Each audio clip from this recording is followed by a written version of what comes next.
Videolaparoscopia em ginecologia e estado da arte. Eu me chamo Leonardo Bezerra, sou professor da Universidade Federal do Ceará. A cirurgia ginecológica minimamente invasiva vem evoluindo há muitos anos, desde a cirurgia vaginal, que tem habilidades mais avançadas, com a perspectiva da cirurgia laparoscópica, que tem uma curva de aprendizado muito complexa, e mais recentemente a cirurgia robótica, que vem nos propor uma curva mais curta, com potencial de resultados anatômicos similares. Desde os anos 80, a gente vem surgindo com essa revolução da mínima invasividade em ginecologia. Entretanto, a segurança e a efetividade ainda é difícil de demonstrar. No vídeo à esquerda, vocês veem a ilustração da primeira videolaparoscopia gravada no mundo, em 73, e vejam o quanto evoluímos até hoje, né, com a cirurgia tridimensional que é possível tanto na laparoscopia como na cirurgia robótica. Deste modo, a gente vem trabalhando com a ginecologia minimamente invasiva dentro de perspectivas muito amplas, que vão muito além dos trabalhos em endometriose, passando por oncologia, uroginecologia e todas as doenças benignas associadas ao sangramento uterino normal, e associadas inclusive à esteroscopia.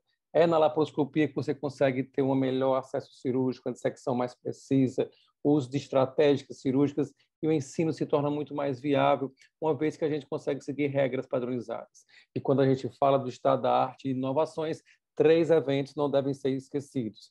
A cirurgia robótica, que a gente vai ter uma atenção especial, porque certamente é ela que teve a grande revolução, a laparoscopia single port, ou a laparoscopia chamada de incisão única, e a cirurgia transluminal de orifício natural, ou NOTES. É a cirurgia transluminal de orifício natural realizada em várias especialidades médicas, podendo ser realizada através do estômago, esôfago, vagina, reto, bexiga. E no nosso meio, a gente tem a possibilidade de fazer o NOTES puro, onde a gente acessa através de uma via como a via anal, ou no nosso caso, a via vaginal. E esse NOTES pode ter uma assistência de um auxiliar abdominal, sendo o NOTES híbrido, ou seja, você trabalha na via laparoscópica vaginal com acesso e contiguidade com a via abdominal. Existem vários procedimentos possíveis de se fazer, inclusive algumas adaptações utilizando luvas, o que fez com que comercialmente o acesso vaginal tenha sido mais viável. A grande evolução com o uso de novas pinças e principalmente a possibilidade de você utilizar dispositivos como esses, que são possíveis de você agrupar várias pinças na mesma ação, quer seja pela vagina, quer seja pelo ânus, possibilitou essa via minimamente invasiva. Muitos questionamentos ainda são feitos. Será que essas inovações podem ser realmente alocadas como um grande guarda-chuva, como uma grande técnica cirúrgica? Quais são as semelhanças, as vantagens e desvantagens dessas abordagens laparoscópicas, transgástricas ou NOTES? Será que os materiais e instrumentos são semelhantes para que nós possamos comparar? Será que é a segurança? Será que é a vantagem com essa via? Uma revisão sistemática breve, recente, comparou as complicações intraoperatórias e a dor no pós-operatório imediato, sem muita diferença, uma vez que a gente compara o NOTES com a laparoscopia. Entretanto, o tempo cirúrgico do NOTES e o tempo de internação hospitalar foi superior estatisticamente, como os senhores podem ver nesses dois box plots à esquerda. O primeiro relato de laparoscopia de incisão única, ou single port, né, essa outra inovação tão importante, foi em 91, pelo Pelosi. Entretanto, nessa época, os materiais eram adaptados, os instrumentos eram muito ruins, e só recentemente houve um ressurgimento dessa tecnologia, uma vez que novos materiais foram adaptados e a possibilidade de você reproduzir as cirurgias. Nessa outra meta-análise, também recente, de 2016, essas cirurgias foram avaliadas, e o single port foi comparado com a cirurgia convencional laparoscópica de múltiplos portais. E observamos que o single port é uma cirurgia mais difícil, mais complexa. Entretanto, uma vez que você adapta com pinças e materiais adequados, você consegue torná-la viável. Porém, você vai ter um tempo cirúrgico melhor para a cirurgia de múltiplos portais, ou seja, nós temos ainda uma habilidade maior para utilizar múltiplos portais e uma taxa de conversão ainda menor para a cirurgia convencional de múltiplos portais. Quando a gente compara a cirurgia convencional de múltiplas entradas com o single port, não observamos diferença para as complicações intraoperatórias, para a dor e para o tempo de internação hospitalar. Portanto, existem várias vantagens e desvantagens na cirurgia laparoscópica, quer seja o uso do single port, quer seja o uso do NOTES, ou seja, vários acessos são possíveis. Entretanto, a limitação desses instrumentos retos, como os senhores podem ver, o controle à distância, sobretudo efeito de fulcro, faz com que o cirurgião tenha muita fadiga, torna as cirurgias mais complexas. Hoje em dia, surge como grande esteio da inovação da cirurgia de laparoscopia, como grande estado da arte, a cirurgia robótica, que nada mais é do que uma cirurgia laparoscópica que adiciona um dispositivo eletromecânico assistido por computador à interação entre o cirurgião e o paciente. A instrumentação semelhante ao punho, ou seja, simula a mão humana, o conceito de end wrist que a gente utiliza, redução do tremor, visão tridimensional. A robótica tem uma grande proposta de transformar movimentos precisos e intuitivos, com controle total de instrumentos, possibilitar a realização de tarefas complexas numa situação de conforto e de ergonomia, simplificando cirurgias tão complexas como, por exemplo, a sacrocolpomodofixação. Se você observar de 2005 até 2013, existe uma mudança muito importante no tipo de cirurgia que se escolhe, por exemplo, para se fazer a esterectomia, a cirurgia que nós mais fazemos no nosso dia a dia. Observem, senhores, esse gráfico em azul, que houve uma subida significativa hoje, tendo a cirurgia robótica valores nos Estados Unidos semelhantes de percentagens à cirurgia laparoscópica, observando uma brutal queda na indicação das cirurgias abdominais e as cirurgias vaginais se mantendo num platô, uma vez que você tem indicações muito específicas para elas. A questão é, será que a gente pode medir essa pretensa superioridade da cirurgia robótica?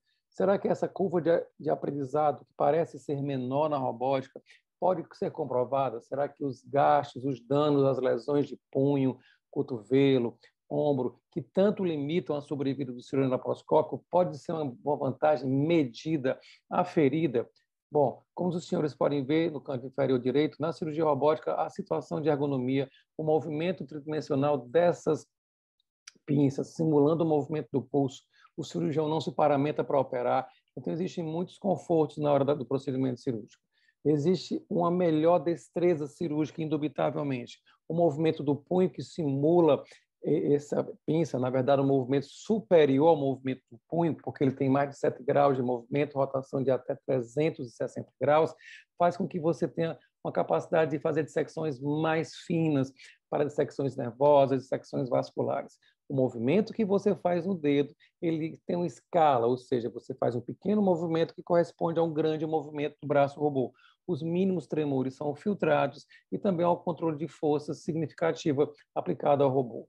Essa estrutura que os senhores veem aqui é o console, onde, através dessa câmera binocular, você tem uma visão tridimensional mais profunda da cavidade abdominal. É nessa estrutura que é ergonômica, confortável e adaptada ao cirurgião que você consegue fazer as cirurgias em menos tempo, de maneira mais confortável. Essa câmera tridimensional, que, como os senhores sabem, já é possível também na cirurgia laparoscópica convencional, na cirurgia robótica é uma grande vantagem, porque ela gera uma grande filtração, amplifica o espaço de trabalho, não tem ruído, não tem embaçamento da câmera, você podendo ter uma visão de mais de 1000 imagens por segundo. Todas essas vantagens parecem ser realmente superiores e parecem trazer para a gente, de fato, que o estado da arte da cirurgia laparoscópica deve estar arrumando para a cirurgia robótica. É esse movimento que você consegue, o próprio cirurgião, ter o controle do movimento da câmera, ter o controle da aproximação e do afastamento da câmera, faz com que a gente tenha mais independência e consiga fazer movimentos mais delicados, mais precisos, com mais conforto. A perspectiva, portanto, da cirurgia robótica ser mais viável para cirurgias mais complexas. Claro que existem desvantagens, e uma delas é a necessidade de fazermos incisões mais altas.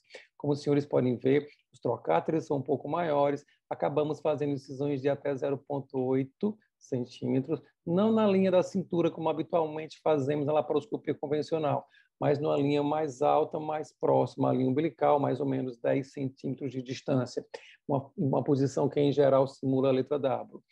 Existe, porém, uma lesão menor nessa cisão maior. A cisão maior causa menos dor potencialmente, porque o trocáter tem um movimento equilibrado e ele não fica só entrando e saindo. Entretanto, esteticamente, a gente vai trabalhar sim com incisões maiores. Melhor ergonomia, curva de aprendizado mais rápida, muitos graus de liberdade para a manipulação do instrumento, a eliminação daquele efeito de fulcro, que é o efeito do encostar da pinça no trocáter. Tudo isso parece ser potenciais vantagens da cirurgia robótica que ainda não tem uma evidência científica tão forte. Existem muitos colegas que, por exemplo, questionam a presença do robô e acreditam que não houve grande vantagem. Acham que a curva de aprendizado é muito longa, se encontram totalmente satisfeitos com a laparoscopia, acham que, na verdade, a tecnologia robótica atual é um trambolho e ainda existe muita coisa para se evoluir. Os custos, obviamente, não devem ser desconsiderados, principalmente no nosso meio mais pobre, num país tão desigual como o Brasil, é uma grave limitação, mas, de fato, a falta de proficiência ou conforto daquele cirurgião e a falta de empenho ou de tempo para se dedicar talvez seja uma grande limitação. Sabemos que as novas tecnologias incorporam novas complicações, né? Existem lesões associadas à inserção dos trocatas, lesões térmicas, lesões de cúpula vaginal, e na cirurgia robótica não podemos esquecer do grave risco de colisão dos braços do robô.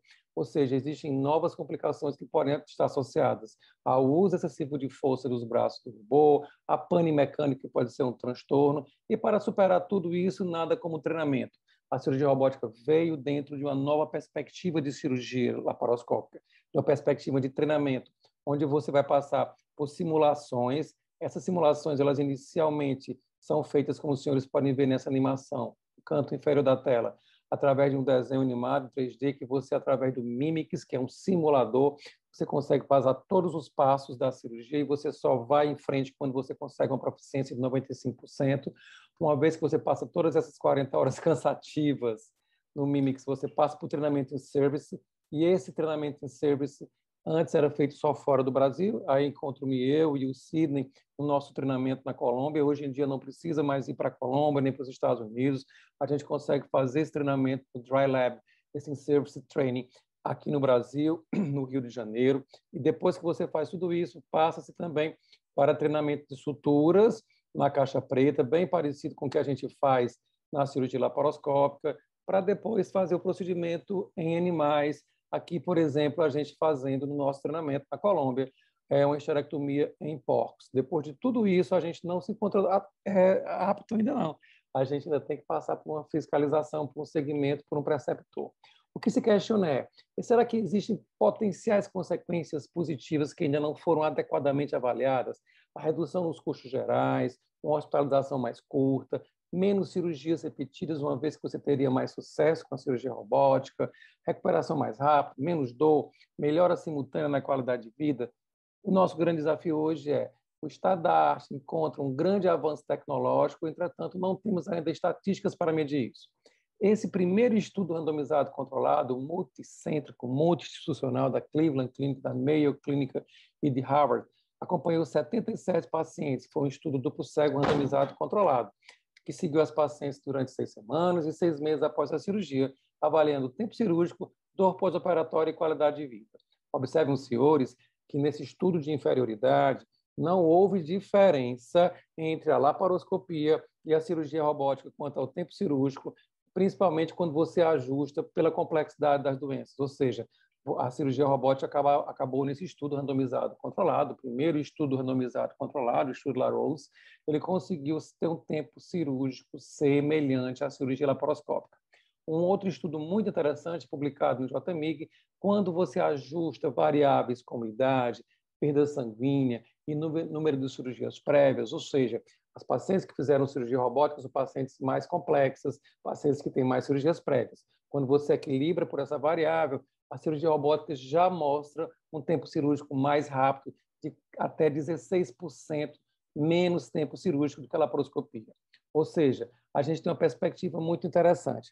Nesse último trabalho, vejo os senhores que um estudo multicêntrico enorme, com 9 centros nos Estados Unidos, comparando a cirurgia robótica com a vaginal e laparoscópica para histerectomia. A pergunta é, será que a histerectomia robótica é superior às outras vias?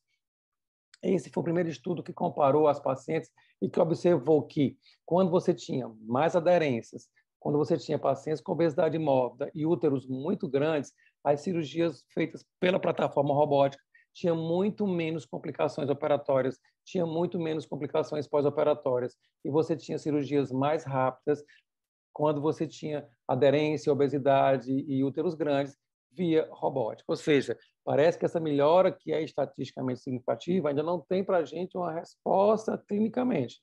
Parece que as complicações, no final das contas, são muito semelhantes em relação à robótica e à laparoscópica.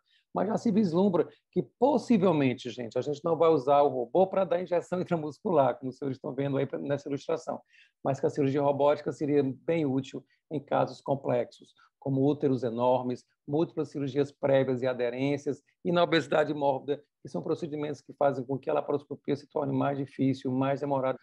Nesse vídeo, vocês conseguem ver um exemplo do robô mais comumente encontrado no mundo inteiro.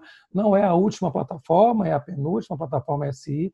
Vejam a possibilidade de você ergonomicamente posicionar o cirurgião da maneira mais confortável. O movimento dos braços do robô, onde tem uma ótica central para a colocação da ótica e os braços laterais que vão manipular na cavidade abdominal. Percebam que esses movimentos são muito finos e delicados e o robô filtra os movimentos. E é esse movimento que os senhores veem agora da pinça do robô. Esse movimento que simula o movimento da mão do cirurgião, que é a grande diferença. Percebam que o cirurgião faz movimentos de pinça extremamente delicados que são filtrados pelo robô. O robô filtra o tremor, o robô filtra a amplitude, fazendo com que, por exemplo, ele consiga fazer suturas mínimas, suturas muito pequenas, que se fossem realizadas por laparoscopia seriam mais difíceis e com certeza não teriam essa filtragem do tremor. E essa posição confortável, essa ergonomia, possibilita a perenidade do cirurgião. Não é à toa que essa ilustração nos mostra um cirurgião de cabelos grisalhos, porque a ideia que a indústria quer mostrar é a possibilidade de você permanecer como cirurgião por muito tempo. Existem várias plataformas robóticas, como eu falei para os senhores, desde 1999, evoluiu-se amplamente para as plataformas S, a plataforma SI, que é a que atualmente nós temos aqui em Fortaleza, a plataforma XI, que é a que nós temos nos grandes centros, inclusive no Sudeste, e essa plataforma SP, que era utilizada mais recentemente só nos Estados Unidos, para você fazer um acesso com uma única incisão. Então, independente da plataforma, a tecnologia segue os mesmos princípios de obediência aos movimentos do cirurgião dentro do console, e esses braços do robô, é a eles que se conectam as pinças que vão trabalhar manipulando na cavidade abdominal através de pequenas incisões semelhantes à laparoscopia. E sabemos que alguns estudos europeus mostram que os custos são diminuídos, são dirimidos na medida que os anos passam, ou seja, quanto mais procedimentos eu faço, se eu uso a cirurgia robótica em mais pacientes, se eu generalizo e uso mais, os custos de manutenção são cada vez menores, são cada vez mais subtraídos. Para posicionar a paciente na cirurgia robótica, é fundamental que a gente tenha algumas pequenas dicas, como, por exemplo, o posicionamento da paciente na mesa, o Trendelenburg excessivo, que a gente falou, então nem todas as pacientes podem submeter-se, né? Pacientes que têm glaucoma descompensado ou que têm uma grande restrição pulmonar podem precisar de atenção especial. Na ginecologia, utilizamos manipuladores uterinos para fazer a manipulação das estruturas, eventualmente vamos precisar fazer a fixação de vísceras e, para isso, as pinças auxiliares ajudam muito a gente. Enfim, o American College sugere que a cirurgia robótica seja oferecida como opção para cirurgiões que sejam capacitados, habilitados, né? E, de preferência, aqueles cirurgiões que já têm um certo grau de formação e de orientação em laparoscopia, né? É importante que eles sigam guidelines de competência e de treinamentos e que eles sejam assistidos e orientados inicialmente para poder fazer os procedimentos. Alguns estudos recentes mostram dados interessantes que tentam provar a teoria de que a gente fala de que a robótica vai trazer uma expertise mais precoce. Esse estudo, por exemplo, para prolapso, mostrou que cirurgiões fellows conseguem fazer cirurgias num tempo maior, porém sem complicações a mais e sem recorrências a mais, quando comparada com experts. Ou seja, cirurgias tão complexas como a fixação laparoscópica, como cirurgias que exigem muitos nós, muitas suturas, podem ser feitas no robô por cirurgiões inexperientes, por fellows, sem que isso gere prejuízo ao paciente, sem que isso gere mais complicações. E esses estudos têm mostrado que provavelmente aquele grande tempo de curva de aprendizagem que a gente estava acostumado na cirurgia laparoscópica vai passar a ser menor. Esse gráfico ele é um pouco desatualizado, mas ele é interessante porque nos traz uma visão muito impactante, né? Nos anos 90, finalzinho dos anos 90, quando surgiu a robótica, nos Estados Unidos tinham basicamente 2 grandes centros de robótica. E na medida que os anos foram passando, Basicamente, toda cidade de porte médio nos Estados Unidos tem o seu robô, todo hospital basicamente tem o seu robô, o que fez com que muitas residências médicas cirúrgicas, por exemplo, passassem diretamente do aprendizado de cirurgia aberta para a cirurgia robótica, sem passar pela laparoscopia. Hoje, a cada 36 segundos, um cirurgião começa um procedimento. São mais de 5 milhões de procedimentos realizados até 2017. E são cerca de 875 mil procedimentos performados, feitos só no ano de 2017. E percebam que a ginecologia, esse gráfico em verde, nos Estados Unidos, tem até suplantado a urologia, realidade bem diferente da nossa no Brasil. Aqui no Brasil, a robótica teve um histórico bem interessante, começando em São Paulo, no Sudeste, nos anos 2000, depois do início dele no primeiro mundo, e hoje nós já temos basicamente uma evolução assustadora, né? Percebam, de 450 casos até 6 mil casos realizados, e isso só tende a aumentar. Hoje são mais de 70 plataformas robóticas no Brasil. O primeiro hospital foi no Sírio-Libanês em 2008, em 2015 você já tinha 19 da Vincis. Aqui em Fortaleza, a primeira cirurgia foi feita em 2015, pelos colegas urologistas, Dr. Marcos Flávio, Dr. Jurandir Picanço, junto com o professor Patel, que é um americano urologista, que veio treiná-los em Fortaleza. Nós, eu e o Dr. Sidney Pierce, fizemos as primeiras cirurgias robóticas em Fortaleza na ginecologia em 2018, e da para cá temos oferecido às pacientes, principalmente pacientes com endometriose, pacientes com doenças mais complexas, a cirurgia robótica. E a ideia seria essa, né? Transformar cirurgias de alto grau de complexidade em cirurgias mais simples e mais fáceis, porém ainda temos grandes limitações de custos, né?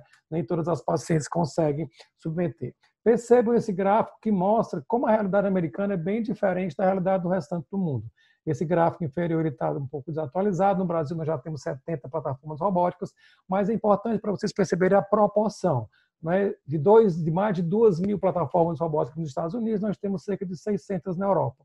E essa realidade, ela é mundial. E como é que a gente se torna um cirurgião especialista em cirurgia robótica? Não é preciso só querer, e mesmo que você tenha um recurso financeiro para se formar, isso não é o suficiente. Você precisa passar por um treinamento que começa através de simulações no Mimics, que é um simulador que simula a realidade virtual de procedimentos cirúrgicos, e você vai se passar cerca de 40 horas nesse simulador para você habilitar-se e habituar-se à perspectiva tridimensional e aos movimentos delicados de pinça do robô, para só depois você partir para as simulações. Nesses vídeos, vocês observam alguns exercícios que a gente faz de simulação no Mimics. Esses exercícios são feitos com a sua manipulação, onde você treina tridimensionalidade, profundidade, ambidestria, o choque, a passagem, por exemplo, da agulha em estruturas mais delicadas e finas, movimentos de vai e vem, ida e vinda, suturas, nós, cauterizações. E só após você passar por várias etapas desse treinamento é que você vai estar apto a utilizar simuladores para simular cirurgias. Nesse caso, são simuladores tridimensionais que simulam com a similaridade muito grande à realidade, por exemplo, a esterectomia, cauterizações, e isso, obviamente, deixa a gente extremamente cansado, estressado. Uma vez que você tem essa certificação dos simuladores, você passa para fazer o treinamento em service, onde você vai para o dry lab, ou seja, o laboratório seco, para tentar aprender a docar o robô, a manipular as pinças, a inserir as pinças no robô. Esse treinamento ele é feito agora no Brasil. Na minha época, ele era feito nos Estados Unidos ou na Colômbia. Aqui nessa ilustração temos o meu colega Sidney, nós dois nos capacitamos juntos. E nessa capacitação, a gente faz o treinamento simulando todos os passos, né? Como é que você doca o robô, como coloca os trocáteres, como fixa os braços do robô nos trocáteres, como você vai fixar as pinças, e tudo isso simulando numa caixa, no box training, como os senhores podem ver aqui nas ilustrações que se seguem.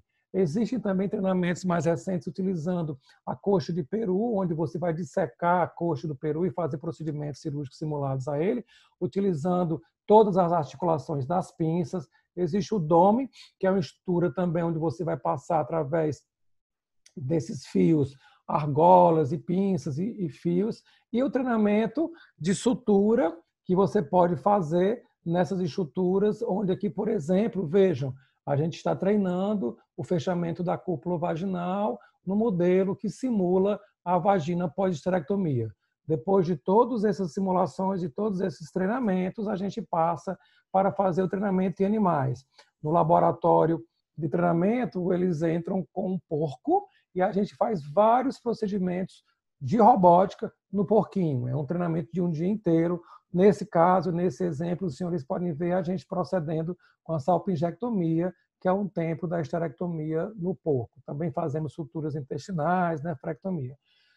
Temos o certificado, a certificação que lhe dá a habilidade para poder manipular o console. Mas isso não é o suficiente para você fazer as suas cirurgias. Você vai precisar ser agora acompanhado por um procto, que é um médico que já tem uma ampla experiência, que vai te supervisionar e que vai te seguir durante 20 casos consecutivos, em média, de 15 a 20 casos, e ele vai lhe certificar para saber se você está credenciado para poder trabalhar sozinho com o robô. E só assim você vai estar habilitado. E eu acredito, gente, que essa é uma das grandes vantagens da cirurgia robótica. Essa possibilidade de você fazer a certificação com todos os cuidados de bioética. Nesse vídeo, eu trago para vocês um resumo das nossas primeiras cirurgias. Perceba a enfermeira manipulando o robô e nós a gente marcando a pele da paciente, através da qual a gente vai inserir as pinças. A docagem do robô é feita pela enfermeira, ela faz esse movimento na sala cirúrgica, posicionando o robô. Nós, através do movimento dos braços do robô, ajustamos esses braços à altura do abdômen, conectando os braços, ajustando esses braços aos trocáteres. Percebam que são trocáteres comuns de laparoscopia, e esses trocáteres são ajustados e as pinças são inseridas pelos dois cirurgiões e posicionadas no ponto para operar. Nesse momento, o cirurgião auxiliar fica do lado da paciente, ajudando a passar fios, aspirador, a passar instrumental cirúrgico, e a auxiliar cirúrgica também utiliza os mesmos instrumentais laparoscópicos. Perceba o movimento dos braços do robô e o cirurgião fica posicionado no console, confortavelmente posicionado no console. Percebam que a gente fica sentado, basicamente paramentado com as roupas da cirurgia. E essa é a visão inicial da sutura realizada, por exemplo, no procedimento de shaving. Essa paciente, a gente fez uma ressecção de endometriose pélvica e fizemos um shave da superfície do reto.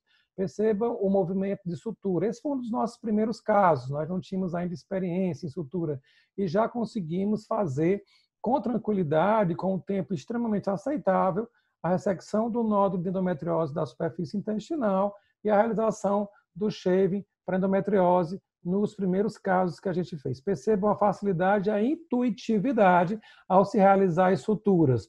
A gente consegue fazê-las com muito mais destreza e facilidade e velocidade que se conseguiria fazer na laparoscopia. Um outro exemplo que eu trago para vocês, que a gente também tem uma experiência muito boa para as cirurgias de prolapso.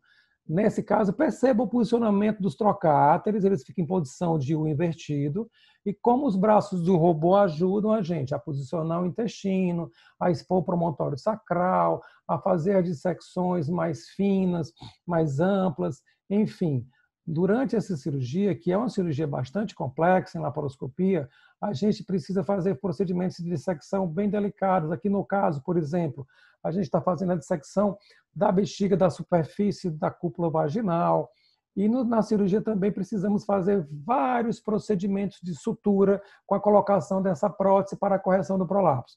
Percebam a necessidade de você fazer movimentos, manipulações e, sobretudo, a sutura. Vejam, senhores, como facilita-se por demais a realização da sutura através da manipulação do EndoWrist. A gente faz suturas de frente para trás, de trás para frente, com a velocidade, com a destreza, que realmente é muito mais rápida, é muito mais fácil de aprender. Os nós, os pontos são mais fáceis do que na laparoscopia convencional. Percebam que com a colocação da prótese para a correção do prolapso, a gente consegue transformar, por exemplo, uma cirurgia que demoraria 2 a 3 horas numa laparoscopia convencional, numa cirurgia em metade do tempo, realizando com muito mais rapidez e muito mais eficácia essas suturas. Bom, Se isso se tornou um procedimento mais rápido, melhor, a gente não sabe ainda. Temos vários caminhos, por exemplo, já existem tecnologias de dual console system, onde você vai ter 2 consoles para realizar cirurgias maiores. O uso de uma incisão única ainda não é a nossa realidade. Enfim, trabalhamos dentro de uma multidisciplinaridade com a perspectiva de fazer cirurgias remotas, né? O cirurgião estando num outro país, conseguindo, através da internet, fazer o procedimento numa paciente de outro estado. A cirurgia robótica ela tem muito que crescer, muito que aprender, mas certamente, para a nossa realidade, os custos, infelizmente, ainda são uma grande limitação. Mas, independente disso, não podemos deixar de nos empenhar em cada vez mais oferecer o melhor, oferecer mais segurança para as nossas pacientes. A cirurgia robótica, portanto, ao nosso ver, pode levar, sim, à adoção generalizada de técnicas complexas, minimamente invasivas. Parece que seria ela a solução mais pragmática para treinar cirurgiões mais jovens, uma vez que a gente tem uma perspectiva na cirurgia robótica de uma curva de aprendizado mais rápida. Existem estudos que mostram que as suturas, por exemplo, que são o tempo mais difícil e mais demorado de se aprender na cirurgia laparoscópica, que demanda muitas horas, às vezes meses e anos de treinamento, na cirurgia robótica você tem uma abreviação muito grande desse tempo de treinamento. E que, diante da perspectiva de você treinar cirurgiões jovens com cirurgias complexas mais rapidamente, provavelmente esses cirurgiões vão estar, pela via robótica, mais precocemente aptos a fazerem cirurgias mais complexas. Por exemplo, uma promontofixação, uma cirurgia para endometriose. Há também uma perspectiva muito interessante para nós cirurgiões mais velhos, de cabelos brancos, né? A cirurgia laparoscópica ela trouxe uma sobrevida muito curta para o cirurgião laparoscópico. Como os senhores viram nas ilustrações anteriores, existem recorrentes lesões de ombro, de cotovelo, punho, e é muito comum que os cirurgiões robóticos mais idosos tenham uma restrição muito grande na sua sobrevida cirúrgica.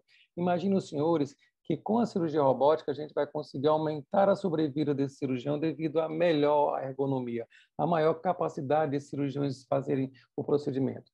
Então, a perspectiva que nós temos é que no futuro próximo nós tenhamos cirurgiões mais velhos, 70, 80 anos talvez, ainda operando cirurgias mais complexas, trazendo para o campo cirúrgico toda a sua longa expertise que não foi abandonada por conta de limitações físicas.